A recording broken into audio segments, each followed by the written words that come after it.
നമസ്കാരം. നമ്മളെല്ലാവരും രാവിലെ കുളിച്ചൊരുങ്ങി നമ്മുടെ വിശ്വാസം അനുസരിച്ച് ക്ഷേത്രങ്ങളിൽ പോകാറുണ്ട്.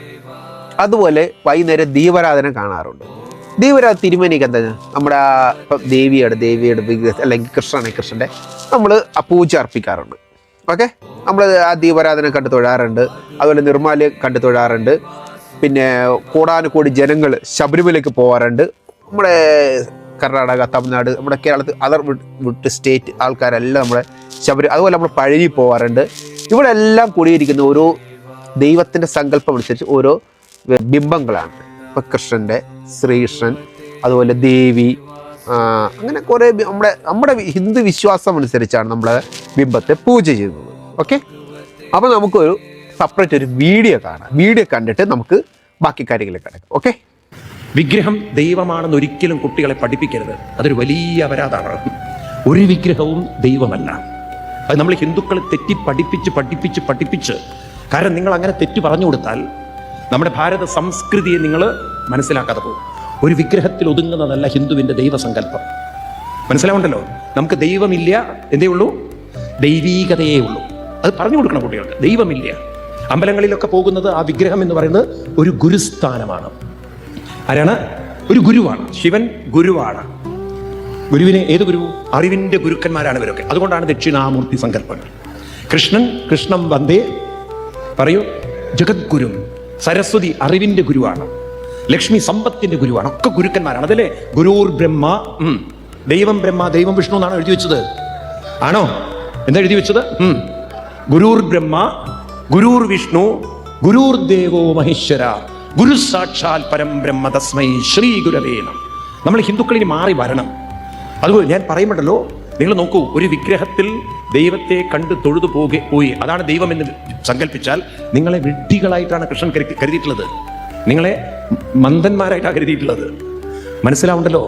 ഇതാണ് ഭഗവത്ഗീതയിലെ 7:24 ശ്ലോകം. പറഞ്ഞു കൊടുക്കൂ കുട്ടികൾക്ക്. അവ്യക്തം മാം അവ്യക്തം. ഞാൻ നിങ്ങളിൽ അന്തരാത്മാവായിരിക്കുന്ന എന്നെ നിങ്ങളത് മറന്ന് ഒരു വ്യക്തി മന്യന്തേ, വ്യക്തിയായി നിങ്ങൾ കാണുന്നു എങ്കിൽ ബുദ്ധിയില്ലാത്തവരാണ്. ഈ പറഞ്ഞ കാര്യങ്ങളിൽ ഒരു ഹിന്ദു എന്ന നിലയിൽ എനിക്ക് യോജിക്കാൻ പറ്റത്തില്ല. പക്ഷെ അങ്ങനെ ഒരു പണ്ഡിതനായിരിക്കാം. പക്ഷെ ഇങ്ങനെ പണ്ഡിതൻ എന്ന് വെച്ചു ആൾക്കാരെ കുറേ കാര്യങ്ങൾ തെറ്റിദ്ധരിക്കുന്നു. അത് തെറ്റാണ്. അതായത് വിഗ്രഹം എന്നത് വെറും ഒരു കല്ലല്ല, മറിച്ച് പ്രപഞ്ചശക്തിയായ ആദി പരാശക്തി കുടികൊള്ളുന്ന ഒന്നാണ്. ഓരോ ശിലയിലും ദേവി തൻ്റെ സർവ്വ ചൈതന്യത്തോടു കൂടി അധിവസിക്കുന്നു. ഭക്തിയുടെ ദർശനം നടത്തുമ്പോൾ ആ ശക്തി നമ്മുടെ ഉള്ളിലേക്ക് അനുഭവിക്കാൻ ഇത് സാധ്യമാവും.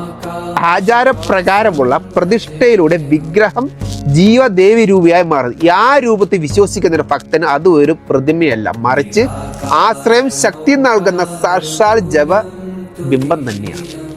ഇദ്ദേഹം ഭഗവത്ഗീതയാണല്ലോ പിടിച്ചേക്കുന്നത്. അതിലെ കാര്യങ്ങൾ പറയാം.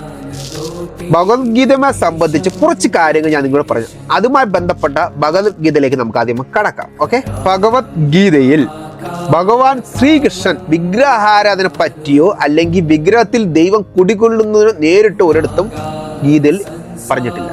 ഒന്ന്, ഭക്തന്റെ ഭാവമാണ് അധ്യായം 9 ശ്ലോകം 26. ഭക്തൻ എന്ത് നൽകുന്നു എന്നതിനേക്കാൾ ഏത് ഭാവത്തിൽ നൽകുന്നു എന്നാണ് ഭഗവാൻ നോക്കുന്നത്. അതായത് പാത്രം പുഷ്പമാ ബലം തേയോ മാ ഭക്ത പ്രജാതി. അതായത് ഭക്തിയോടുകൂടി എനിക്കൊരു ഇലയോ പൂവോ പഴമോ അല്പം വെള്ളമോ സമർപ്പിച്ചാൽ മതി, ഞാൻ അത് സ്വീകരിക്കുന്നു എന്നാണ് ശ്രീകൃഷ്ണൻ ഗീതയിൽ പറഞ്ഞിരിക്കുന്നത്. ഇവിടെ നാം ഒരു വിഗ്രഹത്തിനോ പടത്തിനോ മുന്നിൽ ഇവ സമർപ്പിക്കുന്നത് ആ സമർപ്പണം ഭഗവാൻ നേരിട്ട് സ്വീകരിക്കുന്നു എന്ന് പറയുമ്പോൾ വിഗ്രഹാരാധനയുടെ ഭഗവാൻ ഭക്തന്റെ മുന്നിൽ വരുന്നു എന്നാണ് ഉദ്ദേശിക്കുന്നത്. ശ്ലോകം 11, യോധമാ പ്രാപ്തേ തത്തദ് ഭജമാം. അതായത് ഞാൻ ഒരു വേറെ കാര്യമാണ്, ഗീത കൂടെ പരിഭാഷണം ചെയ്തിരിക്കുന്നത് ഈ സംസ്കൃതം വെച്ചാണ്. അപ്പം അതിൽ ഓരോ വാക്കുകൾ ഉപയോഗിക്കുമ്പോഴും എനിക്ക് അതിൻ്റെ ആയിട്ടൊരു പറഞ്ഞു തരുമ്പോൾ ചെറിയൊരു കറക്റ്റ് മലയാളത്തിലാണെങ്കിൽ നമുക്കത് വായിച്ചെടുക്കാൻ ചെറിയ ബുദ്ധിമുട്ടാട്ടോ. കുറച്ച് തെറ്റ് വരാനൊക്കെ ചാൻസ് ഉണ്ട്, അത് ശ്രമിക്കുക. ഓക്കെ, ശ്ലോകം 11, യോധാമാം പ്രാന്തേ തത്സദ് ഭജമൃഗം. അതായത് ആരെന്നെ ഏത് വിധത്തിൽ ഭജിക്കുന്നു അവർ ഞാൻ ആ വിധത്തിൽ തന്നെ അവനെ അനുഗ്രഹിക്കുന്നു. ഒരാൾ ഒരു വിഗ്രഹം ദൈവമായി ആരാധിക്കുകയാണെങ്കിൽ ഭഗവാൻ ആ വിഗ്രഹത്തിൽ തന്നെ അവർക്ക് ബലം നൽകുന്നു.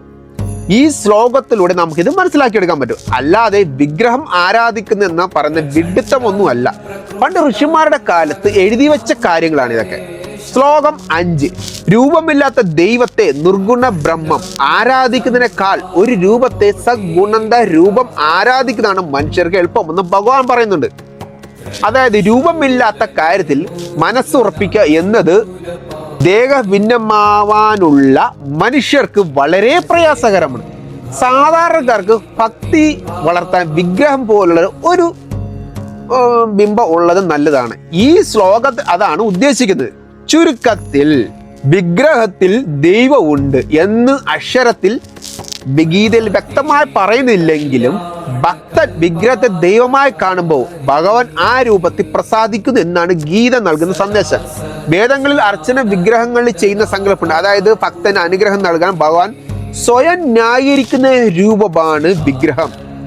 ഗീതയുടെ 12ാം അധ്യായത്തിൽ അർജുനൻ ഒരു ചോദ്യത്തിന് മറുപടി നൽകുന്നുണ്ട്. അർജുനന്റെ ചോദ്യത്തിന് മറുപടി, രൂപമില്ലാത്ത പരമാവനെ ആരാധിക്കുന്ന അതോ രൂപമുള്ള ദൈവത്തെയാണോ ആരാധിക്കുന്നത്, വിഗ്രഹം അല്ലെങ്കിൽ അവതാര രൂപം ആരാധിക്കുന്ന ശ്രേഷ്ഠ എന്നത് ചോദ്യം. അതായത് അർജുനൻ ശ്രീകൃഷ്ണനോട് ചോദിച്ചാണ്. അധ്യായം 12 ശ്ലോകം 5, ക്ലോശ അധികാരസ്ഥേ ക്ഷമവ്യക്തഛേദം സാം. അതായത് രൂപമില്ലാത്ത അഭിവ്യക്തമായ ദൈവത്തെ മനസ്സുറപ്പിക്കുക എന്നത് സാധാരണ മനുഷ്യർക്ക് വളരെ പ്രയാസമാണ്. അതുകൊണ്ട് ഒരു രൂപത്തെ മുൻനിർത്തി ആരാധിക്കുന്നതാണ് ഭക്തർക്ക് എളുപ്പമെന്ന് ഭഗവാൻ അർജുനന് വ്യക്തമാക്കി കൊടുക്കുന്നുണ്ട്. ഇത് ഗീതയിൽ വ്യക്തമായി കൊടുക്കുന്നുണ്ട്. ഇത് എനിക്കൊന്ന് പറയാനുള്ളത്, സ്വയം നമ്മൾ പണ്ഡിതനാണ് മറ്റൊരു മുന്നിൽ ബോധിക്കുമ്പോൾ ഗീതയിൽ എഴുതിയ യഥാർത്ഥ സത്യങ്ങളെ നിങ്ങൾ വളച്ചൊടിക്കരുത്. വരും തലമുറയെ തെറ്റിദ്ധരിപ്പിക്കുന്നില്ല. നമ്മൾ സ്വയം പണ്ഡിതനാണെന്ന് കാണിക്കാൻ വേണ്ടി ഈ അദ്ദേഹം മറ്റേ ഏതോ ഒരു ചിലപ്പം സത്താഹത്തിനൊക്കെ ഇരുന്നായിരിക്കും ഇദ്ദേഹം ഇങ്ങനെ വിളമ്പുന്നത്. പക്ഷെ നമുക്ക് കിട്ടിയ ഋഷിമാരും നമ്മുടെ തലമുറ ഗീതയിലൊക്കെ എഴുതി വെച്ച കാര്യങ്ങളെ ഇദ്ദേഹത്തിൻ്റെ ആയ ഭാവനയിൽ വളച്ചൊടിക്കുന്നു.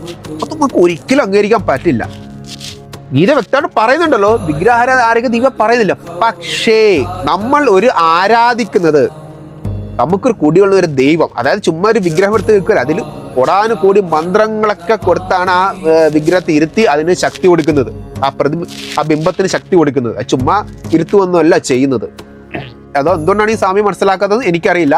പക്ഷെ പുള്ളി ഗീതയുമായി കമ്പയർ ചെയ്ത് പറഞ്ഞപ്പോഴാണ് ഞാൻ ഗീതയിൽ എഴുതിയേക്കുന്ന കാര്യങ്ങൾ പുള്ളിക്ക് വേണ്ടി ഞാൻ സമർപ്പിക്കുന്നത്.